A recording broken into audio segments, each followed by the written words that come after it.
कई माएँ अपने बच्चों को दूध इसलिए पिलाती हैं क्योंकि वो चाहती हैं कि उनके बच्चे हष्ट-पुष्ट हो जाएँ, मजबूत हो जाएँ। उनको बताया जाता है कि दूध एक कंप्लीट आहार है, पौष्टिक है, उसको पी के उनका बच्चा स्वस्थ होगा, जल्दी बढ़ेगा। लेकिन ये बात उनको किसी डॉक्टर के द्वारा ही बताई जाती है कि दूध पीना बहुत आवश्यक है। उनके बुजुर्ग, उनके घर के लोग उन्हें बताते हैं। ऐसा सब करने के बावजूद भी वो बच्चे निहायत ही अस्वस्थ होते हैं। लड़कियों को कम समय में पीरियड आ जाते हैं, पीसीओडी हो जाता है, बच्चे पेट में दर्द की शिकायत करते हैं, बीमार पड़े रहते हैं, शरीर में कहीं कहीं उनको दर्द होता है। उन लोगों को ये समझ नहीं आता कि हम सब कुछ उचित कर रहे हैं, फिर भी हम बीमार क्यों हैं, फिर भी हमारे बच्चे मजबूत क्यों नहीं हो रहे। आप सोचिए कि आप किसी अन्य प्रजाति के बच्चे के हिस्से का दूध अपने बच्चे को पिला रहे हो। आप अनावश्यक एक बद्दुआ अपने बच्चे को दिलवा रहे हो। एक बद्दुआ लेने का शौक उनको पैदा किया जा रहा है। तो यदि हम किसी की बद्दुआ लेंगे तो हम स्वस्थ कैसे होंगे?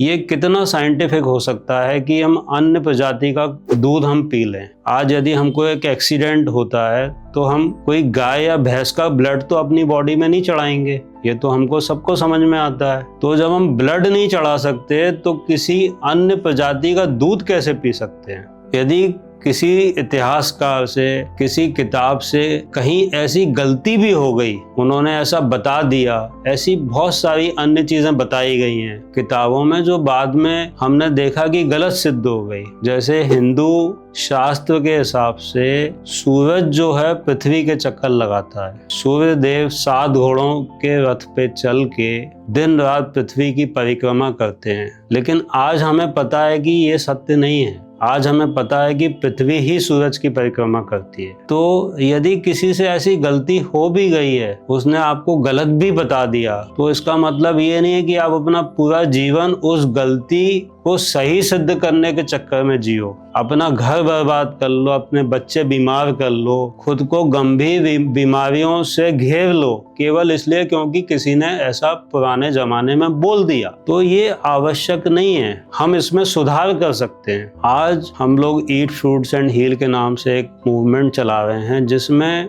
हजारों लोग अपनी विभिन्न बीमारियों से ठीक हो चुके हैं। उन्होंने दूध से बनी चीजों का पूर्णतया निष्कासित कर दिया, अपने जीवन से पूर्णतया उसको छोड़ दिया है। वो पूरी तरीके से वीगन बन चुके हैं। उन्होंने कोई भी जीव की बद्दुआ नहीं लेते। वो सच को सबके सामने बोलते हैं। इसके अलावा वो फल खाते हैं और अपनी बीमारियों को ठीक करते हैं। तो आप भी ऐसी कम्युनिटी से जुड़ सकते हैं, अपनी बीमारियों को ठीक कर सकते हैं। और जो चली आ रही परंपरा है, जो झूठ पे आधारित है, उसको हम छोड़ सकते हैं और दूसरे के जीवन में कष्ट भी ना पैदा हो और उसका असर हमारे जीवन में भी ना आए, ऐसी जीवन शैली को हम अपना सकते हैं।